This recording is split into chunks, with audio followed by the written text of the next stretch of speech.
ካለ ማስቀረት ትንሽ ትወሳለች ግን ሰው በማስተካከል ስቲል ኢንጆይ ማድረግ ይችላል የምንወደው በቃ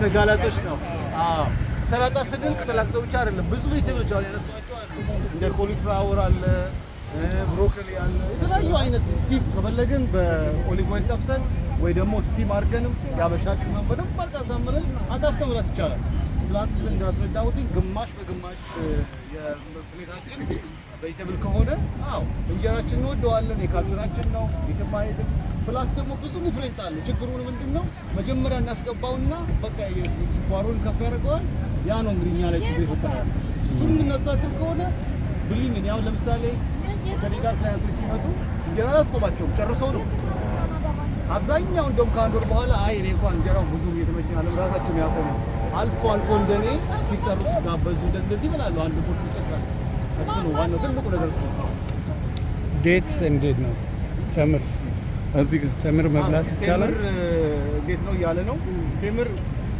ድርቅ ስለሚያደርጉት ኦሬዲ ውሃው ከውስጡ ወጥቷል ምን እያደረጉት ነው ኮንሰንትሬት እያደረጉት ነው ማለት ነው አሁን ለምሳሌ ውሃ ቀርታችሁ 3-4 ሻይ ማንቀርባችሁ ብትዱት ውሃው ይተንና ከስሩ ምን ይረመጣል በተነነ ቁጥር ያበረዳችሁ ቁጥር የስኳሩ መጠን እየጨመረ ይመጣል አሁንም ቢሆን ዴትም ደርቆ ስለሚመጣ እሱ ወዲያው በቃ የተጠቀለለ ስኳር ቦል በልቶ ወይ በሌላ አባባል መጥበሻ ላይ ስኳሩን ጥቅስ አድርጋችሁ ወደ ካርሜላይዝ ያደርጋል እሱን እንደመብላት ስለዚህ መጀመሪያ ከሌላ ነገር ጋር ማጣፈጫ መጠቀም ይችላል እስቲ ግን ብቻውን መላኩ ነው ችግሩ ያለው ዶክተር ዳንኤል ጊዜ ለማሳጠሪያ አንድ በጣም ኢምፖርታንት ጥያቄ ምንድነው ሰዎች በአሁኑ ሰዓት ሐኪም መድኃኒት እያዘዘላቸው ለምሳሌ የጡት ካንሰር ያለባቸው ሰዎች መቆረጥ አለባችሁ እየተባሉ በቀላሉ እየቻለ ነገር ግን እንደ ክርስቲያን ይህን ነገር ማድረግ የለበትም አምናለሁ እያሉ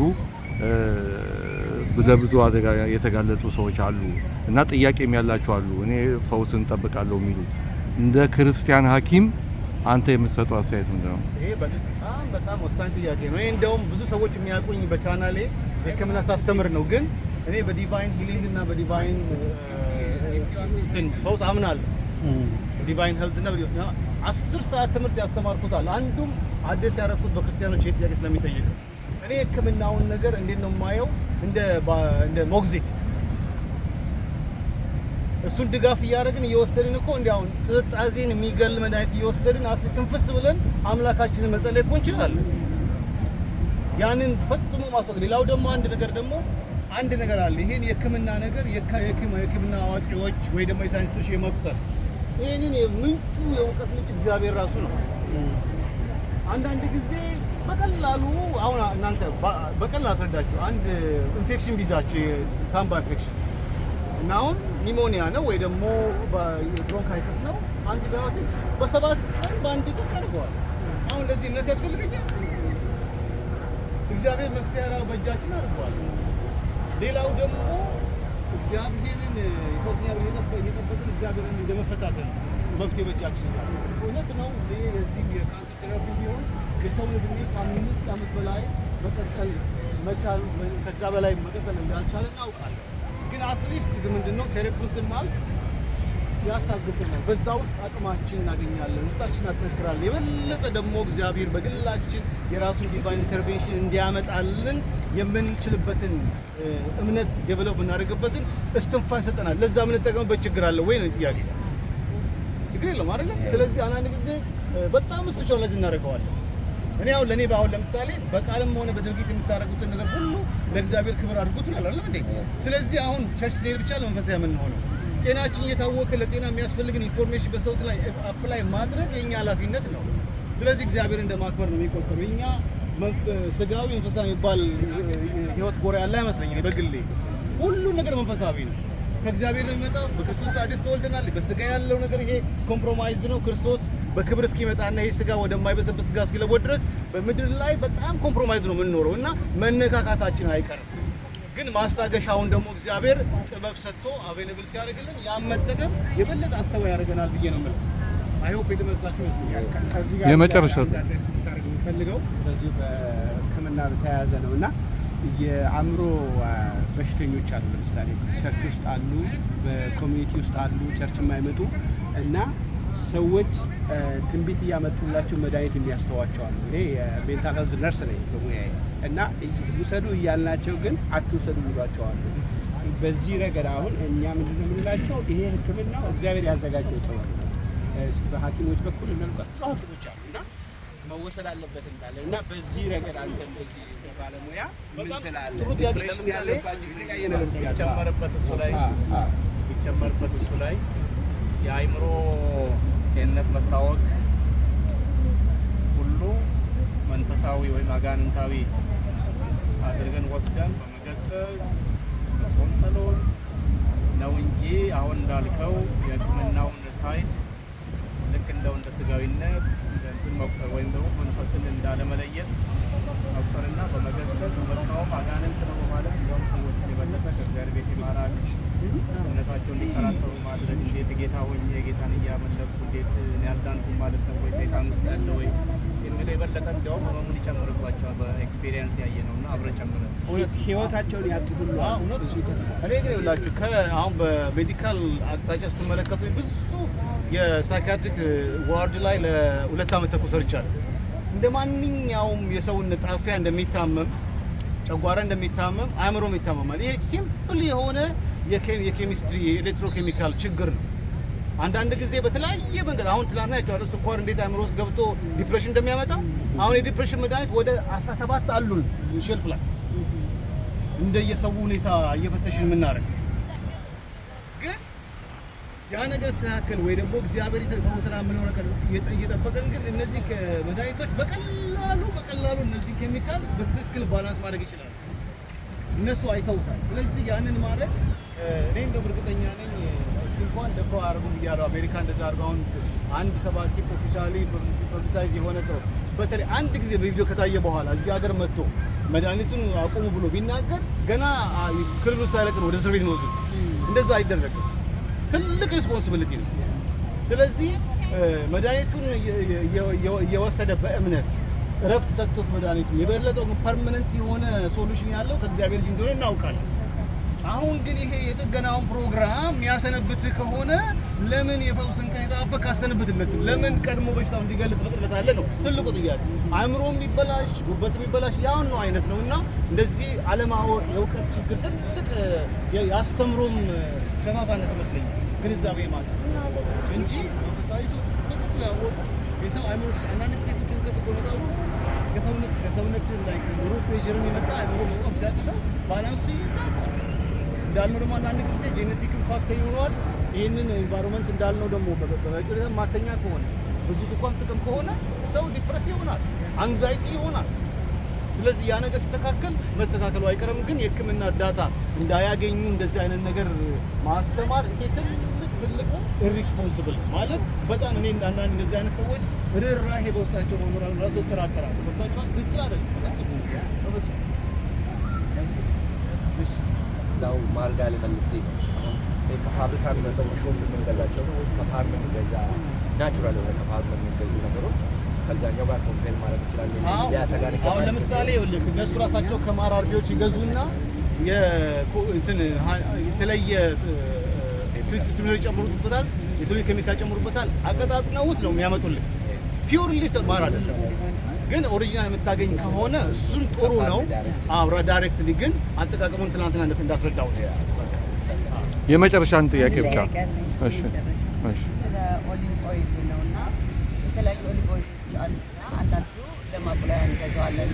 ኮስኮ አለ ያለውና ከቅቤና ከሱ የትኛው ነው? ሁሉም ኦሊቭ ኦይል አንድ አይነት ነው? በሳት መጠበስ የለበትም? ኦሊቭ ኦይል አሁን ትናንትና መኪና ድራይቭ እያደረጉኝ የጠየቁኝ ነበርና ለምሳሌ አሁን ኦሊቭ ኦይል ወዲያውኑ ስናደርገው ይጨሳል። እውነት ነው።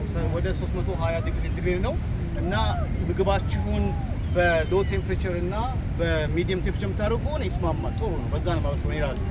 ግን አሁን የሚጠባበስ ነገር አሁን ስቴክ ለመጥበስ ከፍተኛ ሂት ማድረግ ስላለብን ስጋውን ለማብሰል ሲል ለማድረግ ማለት ነው ሰርፈሱት ኦሊቭ ኦይል አንጠቀም። ደግሞ ከኦሊቭ ኦይልም አይነቱ ደግሞ አሁን ላይት ኦሊቭ ኦይል ሰምታችኋል አይደል? እሱን ይኸውላችሁ 75% ኮኖላ ኦይል ነው ውስጥ ያለው፣ 25% ብቻ ነው ኦሊቭ ኦይል አለው። ስለዚህ መግዛት ካለብንም ኤክስትራ ቨርጂን ኦርጋኒክ ኦሊቭ ኦይል ብቻ ነው የሚያስፈልገው። እሱ እንግዲህ ያው ለዚህ በቀላሉ ለሰላጣ ለበጣም ይረዳል። ግን ደግሞ አሁን የልጆቼ እንደዚህ ቺክን ናጌት ይወዱ የለ እሱ ፈጨውና በጣም ያበሻቀው ጨምሬበት በኮኮናት ፍላወር በቦሰውና በጥቃን ነገርኳችሁ በእንቁላል አድርግና በአቮካዶ ኦይል ውስጥ ነው ይፍራ ማለት ነው። አሁን አቮካዶ ኦይል ደግሞ 400 ዲግሪ ሴንቲግሬድ ድረስ አይጨስም። ስለዚህ ለመጥበሻ በጣም ወሳኝ ነው። ለቤስት ኦይል ነው ይሄ። ሲድ ኦይል የሚባሉት ኮሊፍላወር ኦይል አሁን እኛ ሀገር ደስ የሚለው ነገር ኑግ ኦይል ስላለ የኑግ ዘይት አሁን ነው ይደግፋል። የቀረው በሙሉ ግን ትናንት እንደነገርኳችሁ ፋብሪካ ብታዩት እንዲህ ባይናችሁ ብታዩ አጠገቡ ማደርሱ እነሱ ራሱ ሻምፑ ከማድረጉ በፊት በርሜሉ አጠገብ ቆሜ ነበር። ሽታውን ራሱ አጥወልወለ። ሰው ግን ዘይት ነው ግን እንደው ዘዴ ያንዳንዱ ሴላችን ነርቫችን የሚሸፈነው ከፋት ስለሆነ ያን ደግሞ የሚሰራው ከምንበላው ዘይት ነውና በሂደት ውስጥ በሽታ ያከማችን እንሄዳለን እና ያን ለመከላከል አሁን ከስኳር ቀጥሎ ደግሞ ችግር ያመጣብን ያለው ይሄ ከሲድ ኦይል የሚሰራው ነውና እሱን ካስወገደ ነገሮች ተሻለ ይመጣሉ።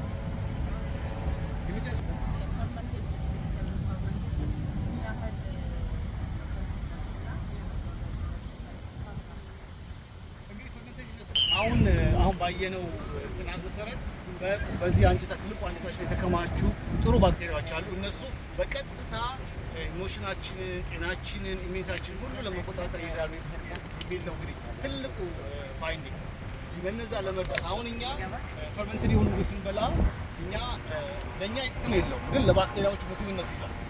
ስለዚህ እነሱ ደግሞ ሰላም ከሆኑ ይሄ ባድ ባክቴሪያ ይሄ አንጀትን የሚያቆስሉ የሚያበሳጩ አቢኤስ ምናምን የሚያመጡ ባክቴሪያዎች እየሞቱ ይመጡና ጤነኞቹ ግን እየበዙ ስለሚመጡ ዳይቨርሲቲያቸው ይጨምራል፣ ባህሪያቸው ይጨምራል እና ለእኛ ሙር ጥቅም ይውላሉ ማለት ነው። ስለዚህ ግዴታ ለዚህ ነው ፈርመንት የሆነ ነገር ለዛ ነው ጥቅም ይስጣል የሚሉት። ግን እኔ ቆንጆ ብሮኮሊ የምትበይ ከሆነ ከዛ ውስጥ ያለውን ሴሎስ የሚባለውን ፋይበር ካርቦሃይድሬት ለእነሱ ምግብነት ይውላል።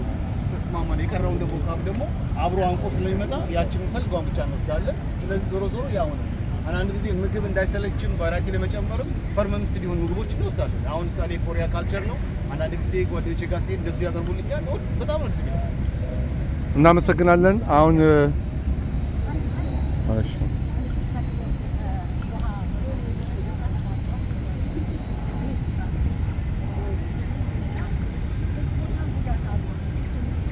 እሱን በቅርብ ጊዜ የሎሚ ውሃ ያለውን ድንቅ ታምር እየተጠፉ ቪዲዮ አለ። ይሄንን በበቂ ላይ እንደው ከጠይሹም በላይ በቂ የሆነ መልስ አገኝበታል። እሺ እናመሰግናለን ቅዱሳን። ስለ ውሃ ዳይት እና ስለ ቫይታሚን ዲ ስንወስድ ምግብ መብላት አለብን እና የውሃ ጾሙን ስናደርግ እንዴት ነው ቫይታሚኑን ማቆም አለብን ወይስ ነው? አሁን ቫይታሚን ዲ ብዙ ጊዜ ፋት ሶሉብል ነው አይደለም? ከዚህ ቀደም በተከታይ የምትወስጂ ከሆነ ሰውነት ሪዘርቭ ያስቀምጣል። ለ5 ቀን ቢያናክል አስቸጋሪ አይሆንም እንጂ ውሃ ጾም ላይ ሆነሽ ቫይታሚን ዲ ብትወስጂ ገብቶ በዛኛው ጥቅም የለውም። እሺ በቃ አሁን አልቅምና በዚህ ጋር ምን እናደርጋለን መስራችሁ እነሱ መሄድ ስላለባቸው ፓስተር ቻሌ ይሰማል። ለዶክተር ሁላችሁም ተስማምተን እንጸልይና እግዚአብሔር ደግሞ በካናዳ እንደዚህ አይነት በርካታ መንገዶች ስለከፈተለ በኤድመንተን አገልግሏል። አሁን ደግሞ በተለያዩ የካናዳ ከተሞች እግዚአብሔር እድል በር እንዲሰጠው ሰዎችም እንዲጠቀሙ በኢንተርኔትም በሚያደርገው ነገር ኢፌክቲቭ እንዲሆን ጸልየን ከዚህ ከኒያገራ ፎልስ ፏፏቴ ስር ቁጭ ብለን ለእግዚአብሔር በእምነት አደራ እንሰጠዋለን። ሃሌሉያ።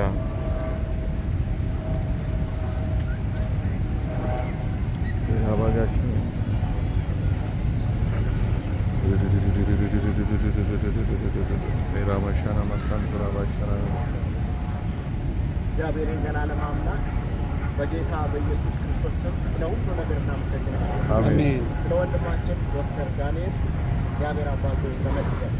ህዝባችንን ለመርዳት ሁላችንን ለማገዝ ራዕይ ስለሰጠኸው በዚህ ደግሞ አቅጣጫ ስላስነሳኸው እንደ ባለሙያ ብቻ ሳይሆን እንደ ባለ ራዕይ ስለተነሳ እናመሰግናለን። አሜን። እግዚአብሔር አባት ሆይ አሁንም ብዙ ጸጋ እንዲበዛለት፣ መለኮታዊ ጤንነት እንዲበዛለት፣ ብዙ እውቀት፣ ብዙ ጥበብና መረዳት እግዚአብሔር ሆይ እንዲሰጠው፣ ብዙ ሞገስ እንዲሰጠው፣ ህዝባችን ደግሞ ትምህርትን በማድመጥ የበለጠ ተጠቃሚ ይሆን ዘንድ ማስተዋል ሁሉ እንዲሰጥ እንጸልያለን። አሜን። እግዚአብሔር አባት ሆይ ከሁሉ በላይ ደግሞ መለኮታዊ ጸጋ በውስጡ እንዲሰራ አሜን። እግዚአብሔር አምላክ ሆይ እንድታግዘው አሜን። እንድትረዳው፣ አሜን። ለብዙ ሰዎች መዳን፣ ለብዙ ሰዎች ተስፋ፣ ለብዙ ሰዎች መታደስ፣ ለብዙ ሰዎች መቀጠል ምክንያት እንድታደርገው ጸልያለሁ። አሜን።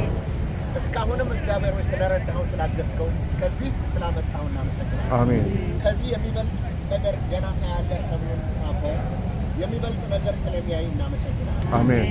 የበለጠ እግዚአብሔር ሆይ ሰዎች ተፈውሰው ሰዎች ድነው እንደገና ቀጥለው ሲያይ በዛ ተስፋ በዛ ውጤት ደስታው እየጨመረ ስለሚሄድ እናመሰግናለን። አሜን። ክብር ሁሉ ለስም ይሁን። አሜን። በሚሄድበት ቦታ ሁሉ አብረኸው ውጥ። አሜን። አብረኸው አምላክ ሆይ በጉዞ ሁሉ ጥበቃህን አብዛት። አሜን። በነገር ሁሉ እናመሰግናለን። አሜን። መድኃኒታችን በሆነው በኢየሱስ ክርስቶስ አሜን።